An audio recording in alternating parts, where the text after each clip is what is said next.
हार गया सब कुछ तो कभी विजेता भी हूँ, कभी हार गया सब कुछ तो कभी विजेता भी हूँ, कभी खामोश रहा तो कभी जवाब देता भी हूँ। कभी हार गया सब कुछ तो कभी विजेता भी हूँ, कभी खामोश रहा तो कभी जवाब देता भी हूँ। अरे आलोचना तो लाजमी है इस किरदार की साहब, पहले सिर्फ शायर था अब तो नेता भी। भारतीय संविधान का according to Indian constitution article 85, the constitution article states that the President of India has authority to call the meeting of each houses of parliament at any time and place it deems appropriate। तो इसमें कहा गया साफ है, अनुच्छेद 85 साफ साफ कहता है कि भारत के राष्ट्रपति को ये विशेषाधिकार प्राप्त है भारत के महान संविधान से कि वो कहीं भी मीटिंग बुला सकते हैं, विशेष सत्र बुला सकते हैं, लेकिन राष्ट्रपति जी को प्राप्त है ना, महामहिम राष्ट्रपति को प्राप्त है ना। इसका घोषणा नोटिफिकेशन करने वाले प्रहलाद जोशी जी कौन होते हैं? उसमें भी तो एक नियम बना हुआ है कि जो महत्वपूर्ण विभाग होंगे 8 या 9 विभाग में 8 या 9 विभाग हैं शायद, तो उन विभाग की तरफ से लिख करके दिया जाता है प्रेसिडेंट कार्यालय को, उसके बाद वहां से नोटिफिकेशन जारी होता है। तो यहाँ तो देख लीजिए कि राष्ट्रपति जी बाद में दिए और सबसे पहले प्रहलाद जोशी जी अपना नोटिफिकेशन जारी कर दिए। ट्वीट राजनीति में लोग जितना ट्वीट करेंगे उतना ही ट्वीट होते चले जाएंगे। नमस्कार, आप देख रहे हैं 4 PM बिहार और मैं हूं अभिषेक मिश्रा।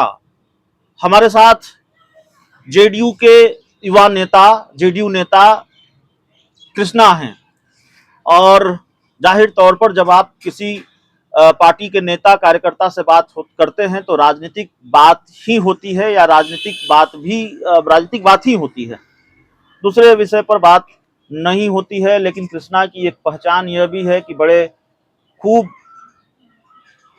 शायरी करते हैं, शेरो शायरी करते हैं, तो आज राजनीतिक बात भी होगी और शेरो शायरी भी होगी।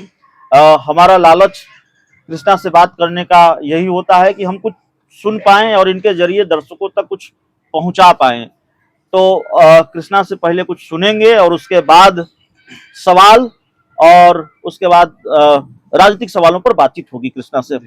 कृष्णा, क्या सुनाने वाले हैं आज? देखिए, सबसे पहले तो आज आपके चैनल के माध्यम से जो दर्शक हमें देख रहे हैं उन सबों को मैं शिक्षक दिवस की हार्दिक शुभकामनाएं व्यक्त करता हूं। साथ ही सभी गुरुजनों को मैं चरण स्पर्श करता हूं। आपने कहा क्या सुनाएंगे, तो एक बहुत ताजा लिखा हुआ है, अपने ऊपर ही लिखा हूं। राजनीति में जो लोग होंगे मैं समझता हूं इससे कोरिलेट कर पाएंगे कि कभी हार गया सब कुछ तो कभी विजेता भी हूँ, कभी हार गया सब कुछ तो कभी विजेता भी हूँ, कभी खामोश रहा तो कभी जवाब देता भी हूँ। कभी हार गया सब कुछ तो कभी विजेता भी हूँ, कभी खामोश रहा तो कभी जवाब देता भी हूँ। अरे आलोचना तो लाजमी है इस किरदार की साहब, पहले सिर्फ शायर था अब तो नेता भी हूँ जी। और एक सुनिएगा कि कैद हुए परिंदे को भी आजाद कर देती है, कैद हुए परिंदे को भी आजाद कर देती है, सोए हुए जज्बात को भी आबाद कर देती है। बच के रहना इन हुस्न वालों से साहब, नजरों से मिलाती नजर और बर्बाद कर देती है। एक सुनिएगा कि दर्द को अपने सुबह शाम लिख दूं क्या जी। अरे दर्द को अपने सुबह शाम लिख दूं क्या, खास हुए जिंदगी को आम लिख दूं क्या। दर्द को अपने सुबह शाम लिख दूं क्या, खास हुए जिंदगी को आम लिख दूं क्या। जिक्र उठा है इस महफिल में बेवफा का, जरा सोच के बता तेरा नाम लिख दूं क्या। जी। एक सुनिएगा कि अक्सर ऐसा होता है राजनीति में और व्यक्तिगत जीवन में भी कि हम लोग किसी पे बहुत ज्यादा भरोसा कर लेते हैं और बाद में चले जाते हैं। हमारे साथ तो कई बार हुआ है। तो उस पर एक लिखा हूं कि जब शोर करे अधूरी ख्वाहिश तो बताना जरूर। जब लोग कहता है आपको कि जब शोर करे अधूरी ख्वाहिश तो बताना जरूर, जब साहिल में हो कश्ती तो बताना जरूर। जब शोर करे अधूरी ख्वाहिश तो बताना जरूर, जब साहिल में हो कश्ती तो बताना जरूर। और ऐसे कहने वालों पे कभी एतबार मत करना, भरे सब कुछ बता देना मगर कुछ छिपाना जरूर।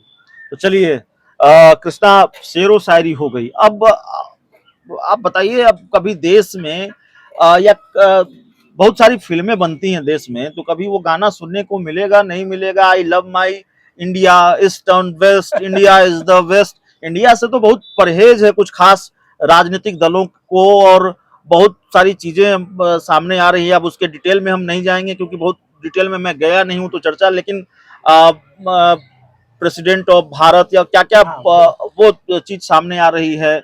तो इंडिया गठबंधन का नाम इंडिया, और उससे फिर किसी खास राजनीतिक दल को दिक्कत या सरकार को दिक्कत, जब इस तरह की चीजें सामने आ रही, गाना फिर बजेगा कभी कि ईस्ट और west, India is the best, या it's happen only in India, या फिर ये मेरा इंडिया, बहुत सारे गाने हैं, कभी ये सुनने को मिलेगा नहीं मिलेगा?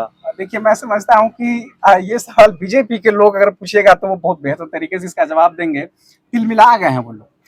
जो Indian National Democratic Inclusive Alliance बना है जी, और जिस प्रकार से Developmental Inclusive Alliance, Developmental Inclusive Alliance, जी, तो जो इंडिया बना है और इंडिया का व्यापक स्वरूप, विकराल स्वरूप जो तैयार हुआ है, देख के लोग डर गए हैं।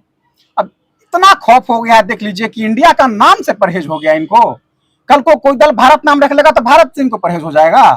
अरे बेचैन हो गए हैं, राजनीति में बेचैन हो गए, परेशान हो गए, डर गए हैं, खौफ में है बीजेपी के लोग।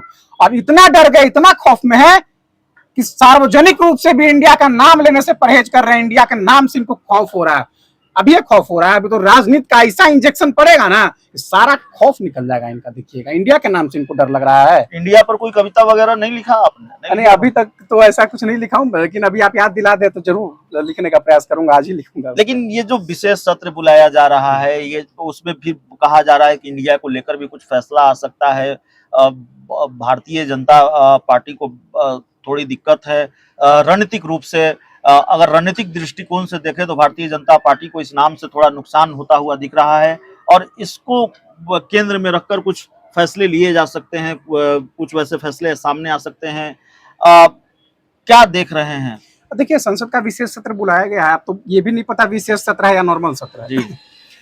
लेकिन भारतीय संविधान का according to Indian constitution article 85, the constitution article states that the president of India has authority to call the meeting of each houses of parliament at any time and place he deems appropriate। तो इसमें कहा गया साफ है, अनुच्छेद 85 साफ साफ कहता है कि भारत के राष्ट्रपति को यह विशेषाधिकार प्राप्त है भारत के महान संविधान से कि वो कहीं भी मीटिंग बुला सकते हैं, विशेष सत्र बुला सकते हैं। लेकिन राष्ट्रपति जी को प्राप्त है ना, महामहिम राष्ट्रपति को प्राप्त है ना। इसका घोषणा नोटिफिकेशन करने वाले प्रहलाद जोशी जी कौन होते हैं? उसमें भी तो एक नियम बना हुआ है कि जो महत्वपूर्ण विभाग होंगे, 8 या 9 विभाग में 8 या 9 विभाग हैं शायद, तो उन विभाग की तरफ से लिख करके दिया जाता है प्रेसिडेंट कार्यालय को, उसके बाद वहां से नोटिफिकेशन जारी होता है। तो यहाँ तो देख लीजिए कि राष्ट्रपति जी बाद में दिए और सबसे पहले प्रहलाद जोशी जी अपना नोटिफिकेशन जारी कर दिए। भाई, ट्वीट राजनीति में लोग जितना ट्वीट करेंगे उतना ही ट्वीट होते चले जाएंगे। राजनीति में ट्वीट और क्विट इन लोग का बहुत परस्पर चल रहा है। तो देखिए कि प्रेसिडेंट हाउस से बाद में आया और सबसे पहले प्रहलाद जोशी जी कर दिए उसका नोटिफिकेशन जारी। इस लोकतंत्र के साथ छेड़छाड़ नहीं है, भारत के संविधान के साथ छेड़छाड़ नहीं है। लाजमी है भाई, तो पेट में दर्द होवे करेगा इनको, चूंकि हम लोग संविधान को मानने वाले लोग हैं, हम लोग बाबा साहब भीमराव को मानने वाले लोग हैं, और ये लोग संविधान के साथ छेड़छाड़ करने वाले लोग हैं, तो दर्द तो होगा, लाजमी है दर्द। तो दर्द हो रहा है। चलिए, इस रिपोर्ट में, इस इंटरव्यू में इतना ही। बहुत बहुत धन्यवाद।